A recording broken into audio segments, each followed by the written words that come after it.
इस सेशन में हम क्वांटिटी एप्टीट्यूड के बहुत ही इम्पॉर्टेंट टॉपिक परसेंटेज के बारे में डिस्कस करेंगे। परसेंटेज बाकी टॉपिक से ज़्यादा इम्पॉर्टेंट है क्योंकि परसेंटेज जो है वो बहुत से टॉपिक में यूज़ होता है, जैसे कि profit and loss, compound interest, simple interest, data interpretation etcetera. यहाँ पर बहुत से क्वेश्चन परसेंटेज बेस्ड होते हैं, तो अगर आप परसेंटेज को अच्छे से समझ लेते हो तो इन क्वेश्चन को सॉल्व करना आसान हो जाता है। तो आइए समझते हैं कि परसेंटेज का क्या मीनिंग है। परसेंटेज मीन्स पर 100 और एवरी 100। ठीक है, परसेंटेज का मतलब है यहाँ पर 100 या फिर फॉर एवरी 100, यानी कि आउट ऑफ 100 कि 100 में से कितना, 100 में से 20, 100 में से 30, और परसेंटेज का सिंबल ये है। ठीक है, और हम परसेंटेज को पीसी भी कहते हैं। ठीक है, शॉर्टकट में हम परसेंटेज को पीसी लिखते हैं। फॉर एग्जाम्पल 94% या 74%, 55%, 65%, 25%, 88% है ना। तो फॉर एग्जाम्पल 74%, तो 74% क्या होगा, 74% यानी कि पर 100 या फॉर एवरी 100, 74 बाय 100 यानी कि आउट ऑफ 100, 74 आउट ऑफ 100, 74 पर 100, 74 एवरी 100, 74 आउट ऑफ 100, हम इसे ऐसे भी कह सकते हैं। ठीक है, तो ये मीनिंग है यहाँ पर परसेंटेज का। ऐसे ही मान लो है 65%, तो 65% को भी हम क्या कह सकते हैं, 65 आउट ऑफ 100 या 65 पर 100, 65 फॉर एवरी 100 है ना, तो 65 बाय 100। ऐसे ही मान लो है 13%, 13% यानी कि 13 बाय 100, 13 आउट ऑफ 100, 13 पर 100, 13 फॉर एवरी 100 है ना। तो ये मीनिंग है यहाँ पर कि परसेंटेज का क्या अर्थ है। ठीक है, परसेंटेज का क्या मीनिंग है, ये मीनिंग है यहाँ पे परसेंटेज का। परसेंटेज मीन्स पर 100 और फॉर एवरी 100। तो अगर आप इन वैल्यू को ऑब्जर्व कर रहे हो तो इन वैल्यू के अकॉर्डिंग जो परसेंटेज है वो एक फ्रैक्शन भी है ना। ये फ्रैक्शन वैल्यूज में भी है परसेंटेज को, जहां पर डिनोमिनेटर 100 हो। तो हम हर एक परसेंटेज को फ्रैक्शन में भी ले सकते हैं जहां पर डिनोमिनेटर 100 होगा। तो यानी कि परसेंटेज वह फ्रैक्शन है जहां पर डिनोमिनेटर हमेशा 100 होगा। तो percentage is a fraction where the denominator is equal to 100। तो परसेंटेज एक फ्रैक्शन भी है जहां पर डिनोमिनेटर हमेशा 100 रहेगा। यही पॉइंट हमारे पास बाकी टॉपिक्स में भी यूज होगा। ठीक है, हम परसेंटेज के वेरियस कॉन्सेप्ट को डिस्कस करें उससे पहले डिस्कस कर लेते हैं कि परसेंटेज के सिग्निफिकेंस क्या है या हम परसेंटेज को क्यों यूज करते हैं। अब माना हमारे पास दो स्टूडेंट है, ए और बी। ठीक है, ए के मार्क्स है 80% और बी के मार्क्स है 60%। ठीक है, यानी कि ए ने एग्जाम्स में 80 मार्क्स लिए और बी ने एग्जाम में 60 मार्क्स लिए। तो बताओ इन दोनों में से बेटर स्टूडेंट कौन सा है। अब मार्क्स के अकॉर्डिंग तो ए बेटर स्टूडेंट है ना, क्योंकि 80 मार्क्स ज़्यादा है 60 से, तो ए बी से बेटर स्टूडेंट है। अब मार्क्स को देखकर ये लग रहा है कि ए बी से बेटर स्टूडेंट है क्योंकि ए ने बी से ज़्यादा मार्क्स लिए हैं यहाँ पे, तो जो ए है वो बी से बेटर स्टूडेंट है। लेकिन जब भी हम कंपैरिजन करते हैं वो एक्चुअल मार्क्स से नहीं करते, है ना। तो कंक्लूजन ये है यहाँ पर कि हो सकता है कि ए बेटर स्टूडेंट नहीं है या ए बेटर स्टूडेंट है, ये रॉन्ग है हमारे पास। ठीक है, माना कि ए के जो 80 मार्क्स है ये 200 में से हो और जो बी के 60 मार्क्स है ये 100 में से हो, यानी कि बी ने 100 में मैक्सिमम स्कोर किया है और ए ने 200 में मैक्सिमम स्कोर किया है ना। इसने 200 में मैक्सिमम स्कोर किया और इसने 100 में मैक्सिमम स्कोर किया। अब देखकर लग रहा है कि बी बेटर स्टूडेंट है ना। तो अगर हम इसको 100 में से लेंगे तो आएगा 40/100, यानी कि इसके एवरी 100 में से 40 है, 40 आउट ऑफ 100 और इसके 60 आउट ऑफ 100। अब देखकर लग रहा है कि जो बी है वो बेटर स्टूडेंट है, क्योंकि ए के 100 में से 40 है और बी के 100 में से 60 है। फॉर एग्जाम्पल इसके ए के हुए यहाँ पर 40%, ठीक है, और बी के हुए 60%। तो अब आप ऑब्जर्व करें और देखकर आप बता सकते हैं कि जो बी है उसने ए से ज़्यादा मार्क्स लिए हैं, यानी कि जो बी है वो कैपेबल है कि वो हर 100 में से 60 मार्क्स ले सकता है, लेकिन जो ए की कैपेबिलिटी है वो ये है कि वो हर 100 में से 40 मार्क्स ले सकता है। तो यानी कि यहाँ पर बी बेटर स्टूडेंट है अकॉर्डिंग टू परसेंटेज। तो हमने कंपेयर किया और हमने कंक्लूजन निकाला कि जो बी है वो ए से बेटर स्टूडेंट है, क्योंकि बी के 60% है और ए के 40% है। तो हम स्टूडेंट की परफॉर्मेंस को एक्चुअल मार्क्स पर डन नहीं करते, हम स्टूडेंट की परफॉर्मेंस को चेक करने के लिए परसेंटेज फॉर्म को यूज करते हैं। हम मोस्टली ये कहते हैं कि ए ने 80% मार्क्स लिए या बी ने 40% मार्क्स लिए। तो हम इस तरह से परसेंटेज की टर्म में मार्क्स को कैलकुलेट करते होते हैं, है ना, क्योंकि उससे उसकी कैपेबिलिटी का पता लगता है कि वो एवरी 100 या पर 100 कितने मार्क्स लेने में कैपेबल है। 60 मार्क्स लेगा एवरी 100 में से, 40 मार्क्स लेगा, 50 मार्क्स लेगा, 55 मार्क्स लेगा, ठीक है। तो हम हमेशा परसेंटेज फॉर्म में ही स्टूडेंट की परफॉर्मेंस को चेक करते हैं। तो हम अलग अलग तरह के स्टूडेंट की परफॉर्मेंस को वेरीफाई करने के लिए, चेक करने के लिए परसेंटेज स्कोर का यूज करते हैं, क्योंकि परसेंटेज स्केल मापने में यूज होता है 0 to 100 में से। तो पॉइंट यहाँ पर ये है कि जब भी परसेंटेज स्कोर यूज किया जाता है तो परफॉर्मेंस का स्केल सभी स्टूडेंट के लिए कॉमन रहता है कि उनके मैक्सिमम मार्क्स क्या है, क्योंकि परसेंटेज 0 से 100 के बीच में, यानी कि हमेशा वो 0 से 100 के बीच में लाई करेगी। क्योंकि हम जब भी परसेंटेज की बात करते हैं तो हम पर 100 या फॉर एवरी 100 की बात करते हैं, है ना। तो आप परसेंटेज का जब भी यूज करेंगे तो आप प्रॉपर कंपैरिजन करें परसेंटेज का यूज करते हुए। ऐसे ही अगर हमें कैलकुलेट करना हो कि प्रॉफिट और लॉस क्या है, हम जनरली परसेंटेज फॉर्म में प्रॉफिट एंड लॉस को कैलकुलेट करते हैं। फॉर एग्जांपल किसी बिजनेसमैन का प्रॉफिट है 40%। 40% क्या है? 40 आउट ऑफ 100, यानी कि बिजनेसमैन ने बिजनेस में जब इन्वेस्ट किया तो उसे 40 रुपीज पर 100 का प्रॉफिट हुआ। ऐसे ही जब हम कहते हैं कि उसको 5% या 10% का लॉस हुआ, यानी कि 5/100 या 5 आउट ऑफ 100, यानी कि उसे 100 रुपीज पर 100 रुपीज में से 5 रुपीज का लॉस हुआ, या वो पर 100 रुपीज में से 5 रुपीज लॉस में है। तो हम परसेंटेज का यूज इसलिए करते हैं ताकि आइडिया लगा सके कि एक्चुअल में कंपैरिजन क्या है और हम उसको इजीली या सिंपल वे में उसको समझ सकें। तो ये थे परसेंटेज का सिग्निफिकेंस कि हम परसेंटेज का यूज क्यों करते हैं या परसेंटेज का यूज करने से हमें क्या बेनिफिट होगा। ठीक है, अब हम बढ़ते हैं कि हम परसेंटेज को कैसे कैलकुलेट करेंगे। तो अभी हमने परसेंटेज को पढ़ा। परसेंटेज वह फ्रैक्शन है जहां पर डिनोमिनेटर 100 होता है ना। अब हम समझते हैं कि अगर हमें परसेंटेज को फ्रैक्शन में कन्वर्ट करना हो तो हम कैसे कन्वर्ट करेंगे, और अगर फ्रैक्शन को परसेंटेज में कन्वर्ट करना हो तो हम वो कैसे कन्वर्ट करेंगे। ठीक है, फॉर एग्जांपल हमारे पास है 50%। 50% क्या है? 50/100 है ना, 50 आउट ऑफ 100। तो अगर हम इसको कह सकते हैं 1/2, है ना, यानी कि 50% का फ्रैक्शन क्या है? 1/2। तो 50% को हम कह सकते हैं 1/2। ऐसे ही 25%। 25% क्या है? 25/100, यानी कि 1/4।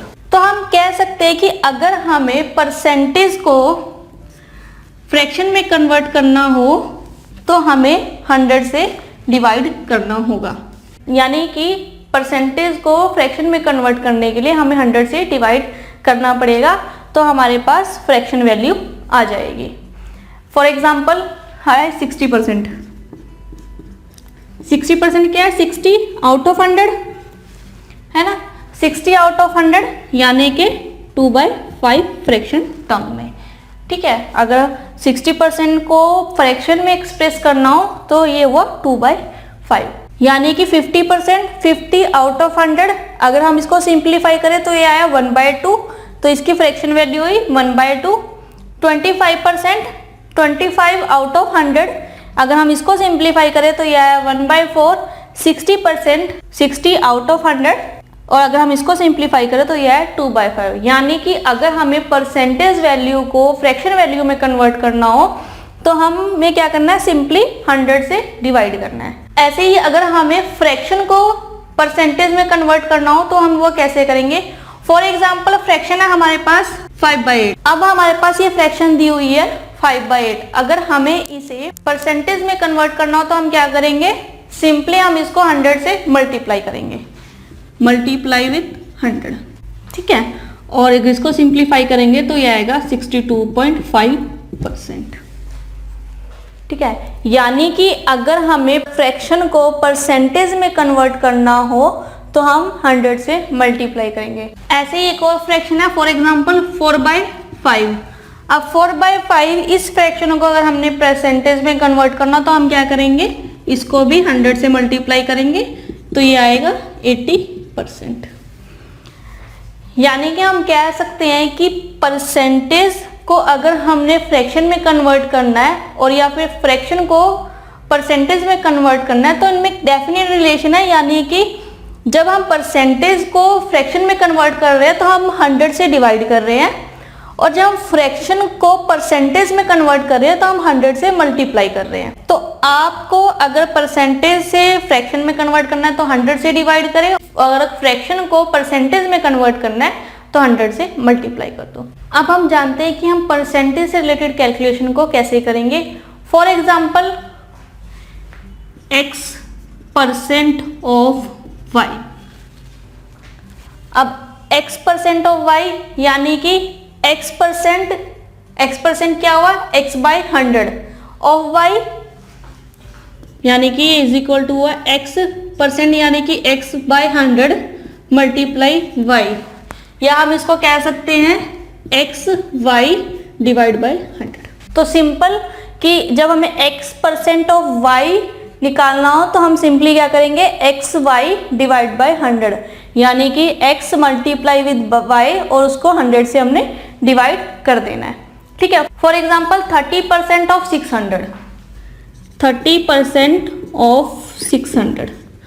अब जब हमें इसको सिंप्लीफाई करना हो तो हम क्या करेंगे, x क्या है यहाँ पे 30 और y 600, तो 30 मल्टीप्लाई 600 डिवाइड बाय 100। तो अगर हम इसको सिंप्लीफाई करेंगे तो ये आएगा 180। तो 30% ऑफ 600 180, ठीक है। तो सिंपली क्या करना है आपने, x multiply y divide by 100। तो ये इंपॉर्टेंट पॉइंट है कि अगर हमें कोई परसेंटेज वैल्यू दी हो हम उसे कैसे कैलकुलेट करेंगे। सिंपल क्या करेंगे, x multiply y divide by 100। हमें कोई x% दिया है y का तो हम उसे सिंप्लीफाई करेंगे x multiply y divide by 100। तो अगर आप यहाँ ऑब्जर्व कर रहे हो हमारे पास 3 तरह की वैल्यू है। पहली वैल्यू है परसेंटेज वैल्यू, दूसरी वैल्यू है हमारे पास मैक्सिमम वैल्यू, और तीसरी वैल्यू हमारे पास एक्चुअल वैल्यू। यानी कि परसेंटेज वैल्यू यहाँ पे 30%, मैक्सिमम वैल्यू 600, ठीक है, और एक्चुअल वैल्यू है 180। तो हमारे पास क्वेश्चन में मोस्टली 2 वैल्यू दी होंगी, हमारे को एक वैल्यू फाइंड आउट करनी होगी, कैलकुलेट करनी होगी कि वो थर्ड वैल्यू क्या है। फॉर एग्जाम्पल हमसे इस बेस पर क्वेश्चन पूछा जाए कि 70% of question mark is equal to 420। अब हमने यहाँ पे इस क्वेश्चन मार्क को यानी कि मैक्सिमम वैल्यू को फाइंड आउट करना है। अब हमें पता है 70 क्या है, 70%, 70/100 इंटू ये हमारा y था, तो मैं इसको कुछ भी x y z कुछ भी मान लो या क्वेश्चन मार्क के मान लो, मैंने x माना यहाँ पे, इज इक्वल टू 420, ठीक है। अब x यही रहेगा, अब ये सारा इधर जाएगा तो ये अपोजिट हो जाएगा, 100 ऊपर और 70 नीचे, तो इसको यही सिंप्लीफाई कर देते हैं। ये आया 600 उधर जाके मल्टीप्लाई होगा तो x इज इक्वल टू 600, यानी कि 70% ऑफ 600 इज इक्वल टू 420। तो इस क्वेश्चन में हमें परसेंटेज वैल्यू दी हुई है, हमें मैक्सिमम वैल्यू को फाइंड आउट करना है और एक्चुअल वैल्यू दी हुई है। ऐसे हमारे पास मान लो एग्जांपल है, कोई क्वेश्चन है, question mark percent of 900 is equal to 630। अब इस क्वेश्चन में हमें मैक्सिमम वैल्यू दी हुई है, एक्चुअल वैल्यू दी हुई है और हमें परसेंटेज वैल्यू को फाइंड आउट करना है। ठीक है, question mark percent of 900 is equal to 630। अब हमें क्वेश्चन मार्क परसेंटेज को फाइंड आउट करना है। तो सपोज ये x है, x divide by 100 into 900 is equal to 630। ठीक है, जब हम x इधर रहेगा तो ये इधर मल्टीप्लाई में जाएगा और ये डिवाइड में जाएगा। तो अगर हम इसको सिंप्लीफाई करें तो 9 इधर डिवाइड में जाएगा तो ये 70 पे, तो x आएगा 70%, यानी कि 70% ऑफ 900 इज इक्वल टू 630। तो इन तीनों केसेस में हमें दिया हुआ था, सबसे पहले केस में 30% of 600 is equal to question mark. ठीक है, हमने क्वेश्चन मार्क को यहाँ पे फाइंड आउट किया तो वो आया 180। सेकेंड केस में हमारे पास था 70% of question mark is equal to 420। यहाँ पर हमें परसेंटेज वैल्यू दी हुई है और एक्चुअल वैल्यू दी हुई है, हमने मैक्सिमम वैल्यू को फाइंड आउट करना है। तो हमने सिंप्लीफाई किया इसको, तो हमारे पास क्वेश्चन मार्क आया, मैक्सिमम वैल्यू आई 600। ठीक है, फिर हमारे पास थर्ड केस है, यहाँ पे question mark percent of 900 is equal to 630।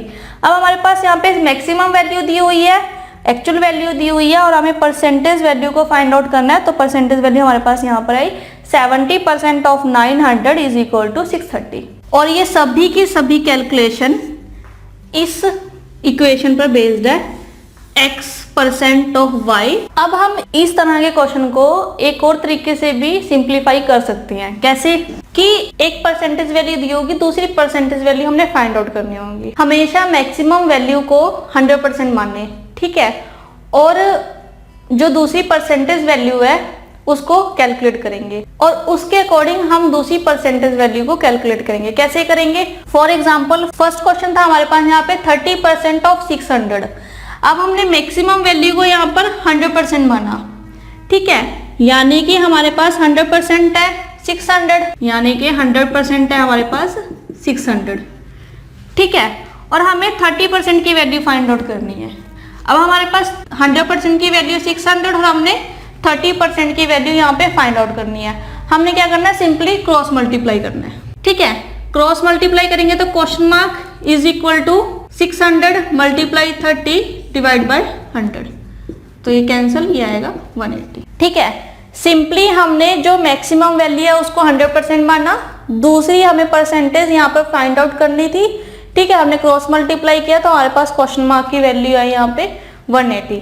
ऐसे ही नेक्स्ट एग्जांपल हमारे पास 70% of question mark is equal to 420, यानी कि यहाँ पर हमें 100% फाइंड आउट करना है। अगर 100% हमें फाइंड आउट करना है तो हमारे पास दूसरी परसेंटेज वैल्यू दी हुई है 70%। 70% हमें दिया हुआ है 420, यानी कि 70% हमें दिया है 420 और हमें 100% फाइंड आउट करना है। तो 100% क्वेश्चन मार्क है हमारे पास, हमने इसको फाइंड आउट करना कैसे? हम क्रॉस मल्टीप्लाई करेंगे तो क्वेश्चन मार्क आएगा हमारे पास 420 मल्टीप्लाई 100 डिवाइड बाय 70, तो ये आया हमारे पास 600। नेक्स्ट एग्जांपल था हमारे पास question mark percent of 900 is equal to 630।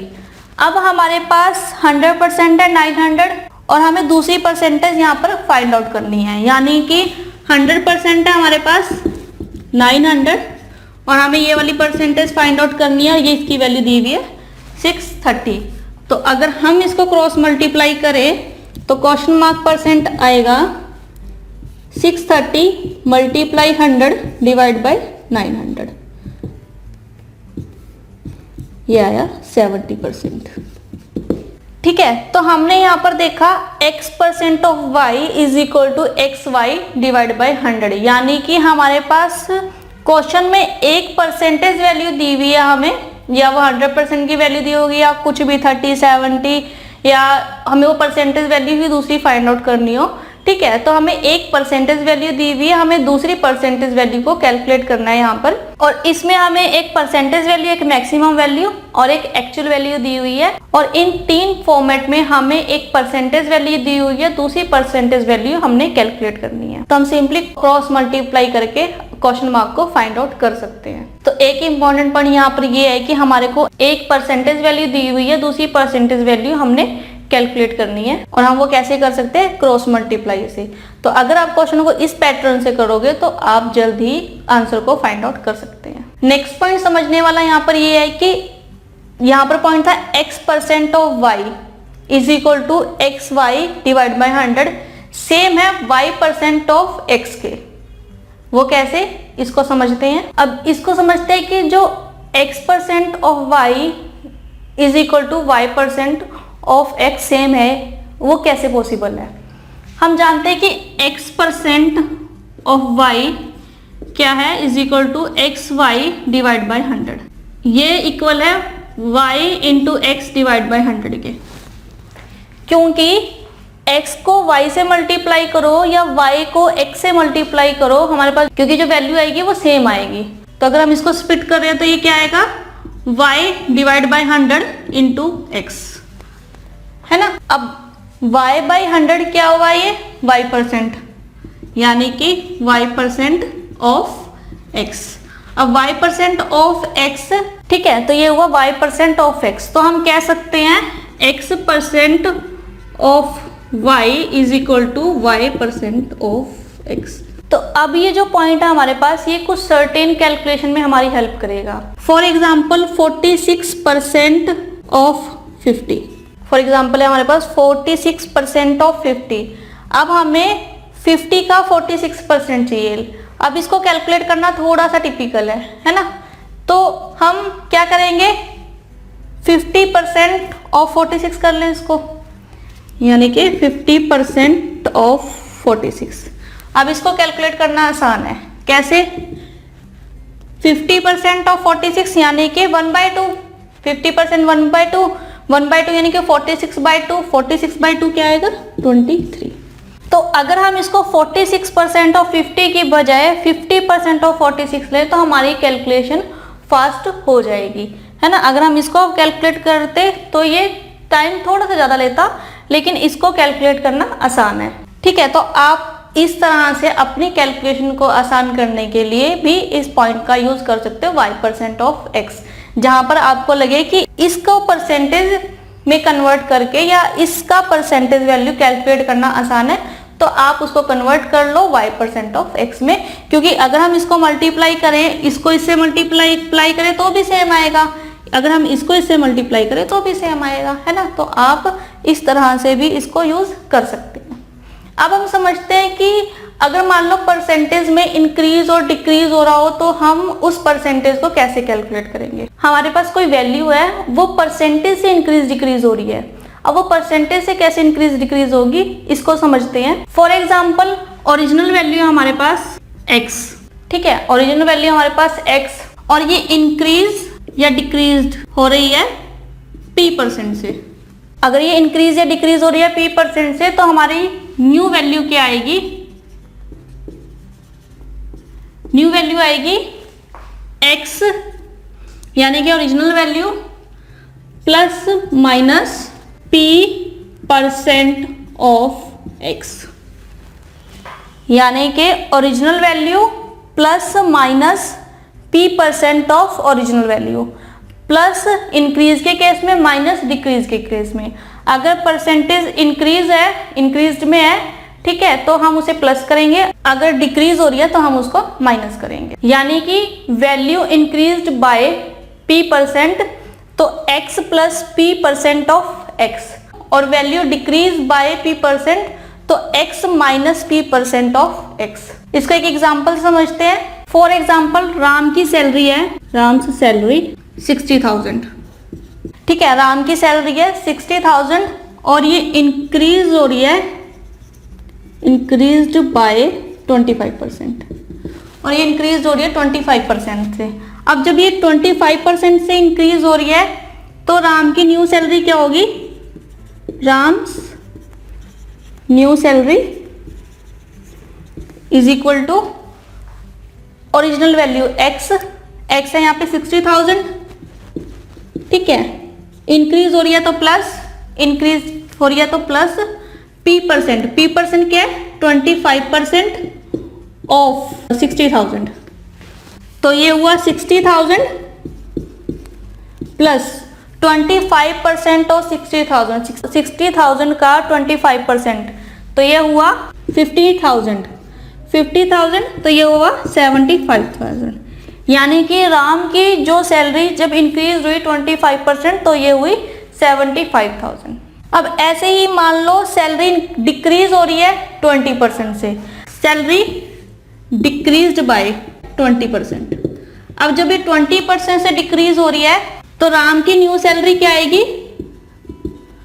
60,000 जो ओरिजिनल सैलरी थी उसकी, माइनस, अब डिक्रीज हो रही है तो माइनस 20% ऑफ 60,000, तो ये आएगा 60,000 माइनस 20% ऑफ 60,000 कितना होता है, 12,000। तो राम की न्यू सैलरी आई है 48,000। तो इस तरह से हमें वैल्यू दी हुई है कोई x और वो इंक्रीज और डिक्रीज हो रही है p% से, तो न्यू वैल्यू हमारे पास क्या आएगी, x प्लस माइनस x यानी कि original value plus minus p% of x यानी कि ओरिजिनल वैल्यू। अब प्लस यहाँ पर इंक्रीज के लिए है, अगर वैल्यू में परसेंटेज इंक्रीज हो रही है, और माइनस डिक्रीज के लिए। अभी तक जो हमने पॉइंट यहाँ पर डिस्कस किए हैं परसेंटेज में, और ये सभी के सभी पॉइंट्स यूज होंगे क्वेश्चन को सॉल्व करने में।